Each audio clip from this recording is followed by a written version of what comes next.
Hello, everyone, and I am so very grateful that you have an opportunity, my Unstoppable Sisters group.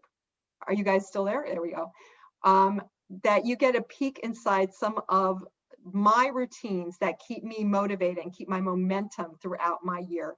You are going to get a little bit of peek access to three fabulous ladies that I get to talk to every day of the week, well, Monday through Friday. And how we study together. We not only study, we do a little bit of a book club together, and we actually do a mastermind together as well. So we have three little things that we incorporate into our time together in order to keep us all motivated.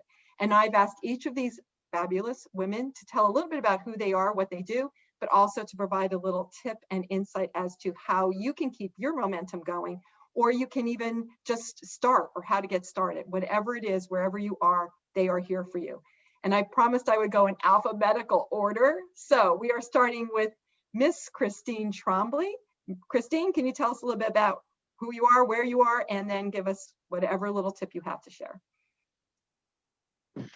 Well, good morning, Terry. Thank you so much for letting us have a little talk this morning, and I'm excited to be into your group and give a little insight. My name is Christine, and I meet with these ladies every morning that I can. I also work as a registered nurse, and my husband and I farm. We live in Northeast Saskatchewan, Canada.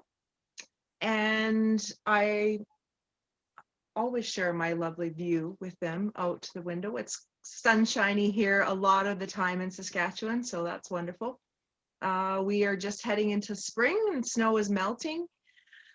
One of the things that I really encourage my group, I have my own group. I meet with these lovely ladies every day of the week that I can, but I also have my own group that I study with. And one of the things that I really encourage them to do is, really get into a routine. Get into a routine where I say, get up in the morning and think about the things that you can be grateful for all day long.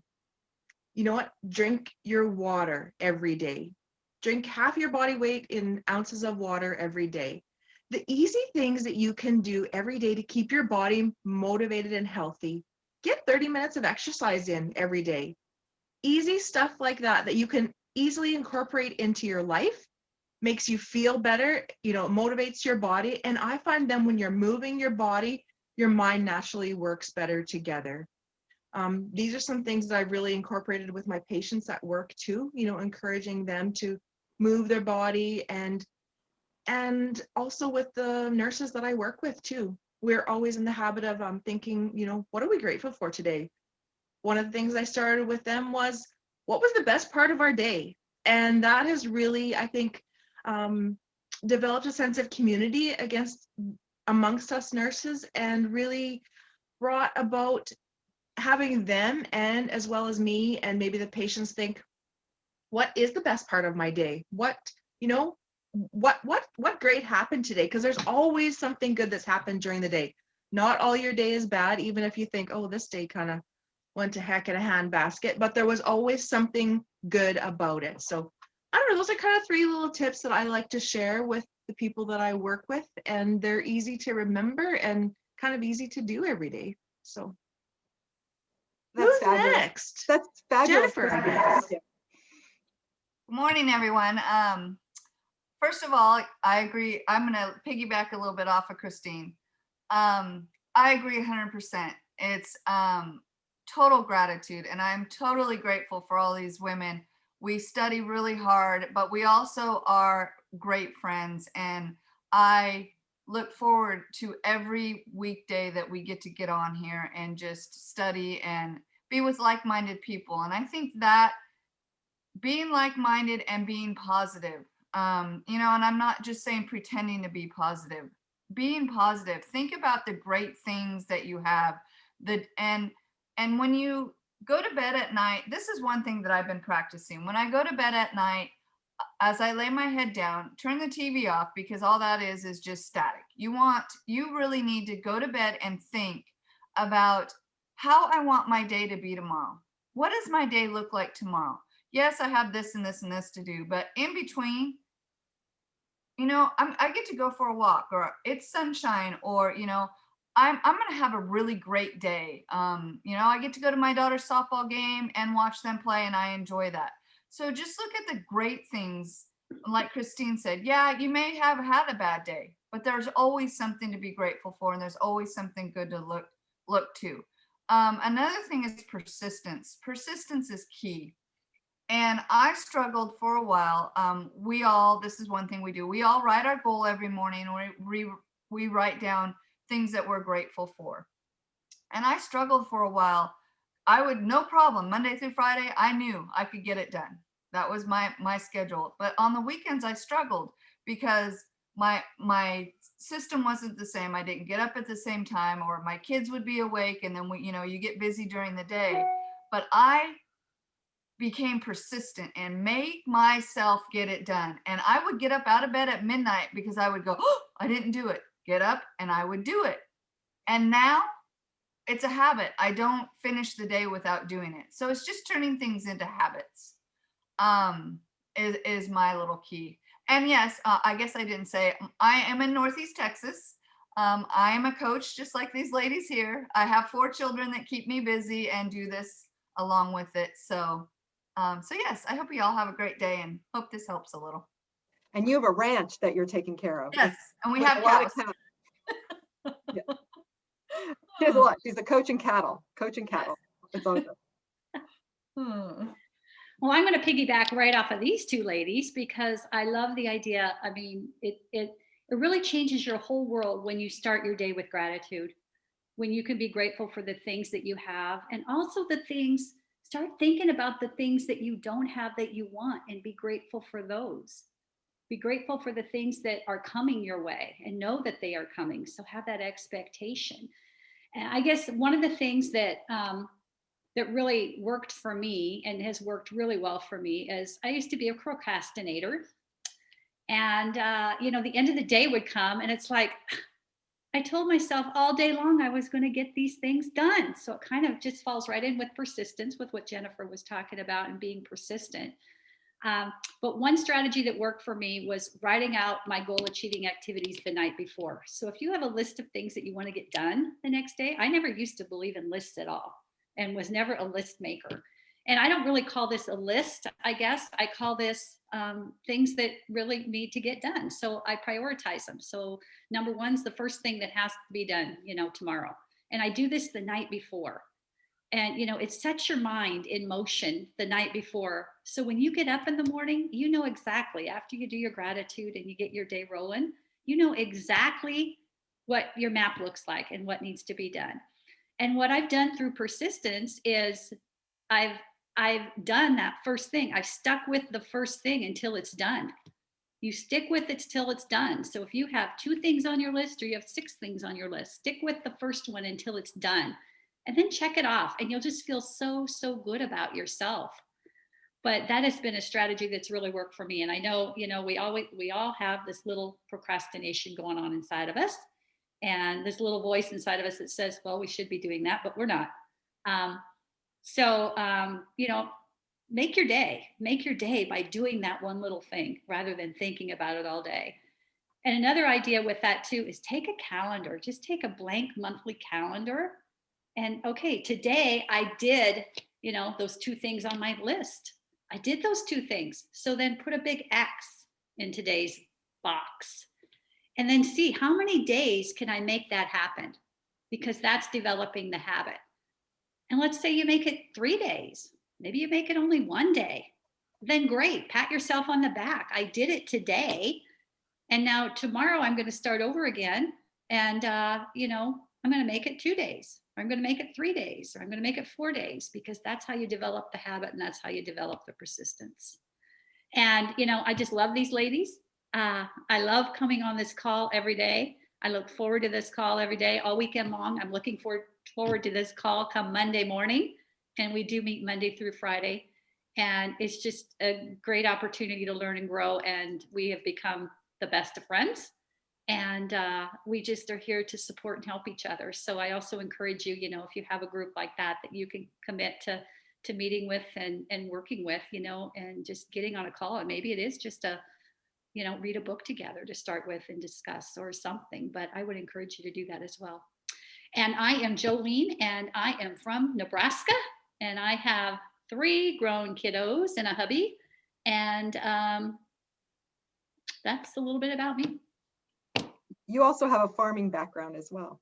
Oh, I do. And I have an education background. So grew up on a farm all my life. So yes, I'm a farm girl. So I guess you have to be tough. I grew up with 2 brothers, so that made me a little tougher too.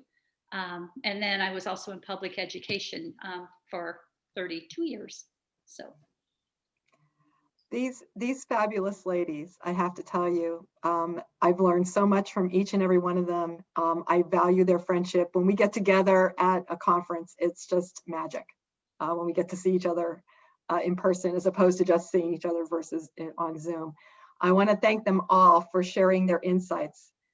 Let's say the importance of routine, the importance of moving physically, taking care of ourselves physically so that we can take care of ourselves mentally, the persistence, being grateful for what we have, and being grateful for what's to come, right? And expecting it to come, having that faith and belief that the good that we desire is on its way to us, right? It's there. So I want to thank them all for sharing those positivities. Did I miss anything in that summary? Can I just say one more thing, Terry? Yes, you may, Christine. I think when I really look back at where I've come in this journey with us together, one of the things that I've used as one of my tools is my vision board. And when I've looked back at my vision boards from the past, so I mean, a vision board you can do it in, numerous ways. Mine was simply, I've cut and paste pictures out of, magazines or printed them off the internet and put them on a piece of paper. I mean, you can do fancy ones and, put them on your phone or, display them on your computer. You can do vision boards in many different ways, but my simple ones where I put them on a piece of paper, display them here in my office, and the things that I've seen achieved in my life just from looking at those pictures every day, and and then when I look at them and it means something to me. So one of the things that was on there was a motorhome, and when I think about that now, I thought, at first I was like, yeah, right, that's ever going to happen. But when I started to dream about it, and why do I want that motorhome? Because, I want to travel with my husband, and now our kids are gone and we have more time. And when I really started to get some emotion into that, because I love feeling the sun. We get a lot of sun here, but it's different when you get to go south and enjoy the heat in the winter. And, I'm out of the 30 below weather. So when I started to get that emotion into why I want that motorhome, I can feel the sun on my face. We can, walk the dog in the warmth in the wintertime. You know what? I love, to visit the little markets and eat fresh oranges and things like that I can't do here. When I start to feel those emotions and what it felt like to have that motorhome and why I wanted it. And next thing I knew, we were buying a motorhome, and we were going to Arizona for the winter. I mean, clearly we didn't do that this winter with the pandemic going on, but we did it for 2 winters in a row, and we plan on doing it again as soon as the borders open. And it's just when you can look at that picture every day and imagine why you want it, what it's going to make you feel like, that's another real powerful tool that I know these ladies use too. But it's just something that when I look back at it, I think, wow, I created that. Like, it's just, it kind of blows my mind. And I agree. I was going to say, I have to commend Christine, because even when she was traveling, she still committed to our group and would join us as long as she had internet service, right, Christine? Yes. And It it was was with whether or not she had internet. Yes, and it was so great because we got to travel with her. So we were in Arizona with her, so it was so fun. But I want to kind of piggyback on that too. Don't think it has to be perfect, because my vision board looks like a 2-year-old did it. Sometimes I'll see something, I'll rip it out of the magazine, take a tack and just tack it on mine. I mean, yeah, there's some other pretty things, and it's so fun to go back and look at all the things that you have manifested off of that. I mean, there was one year I cleared my whole board.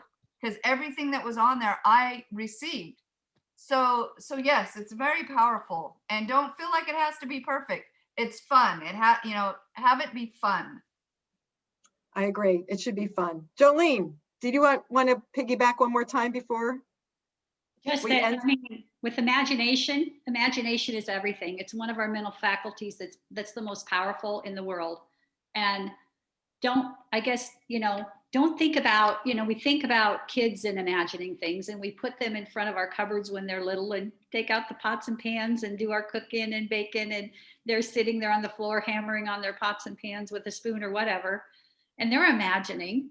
And then somewhere along the line, we lose that.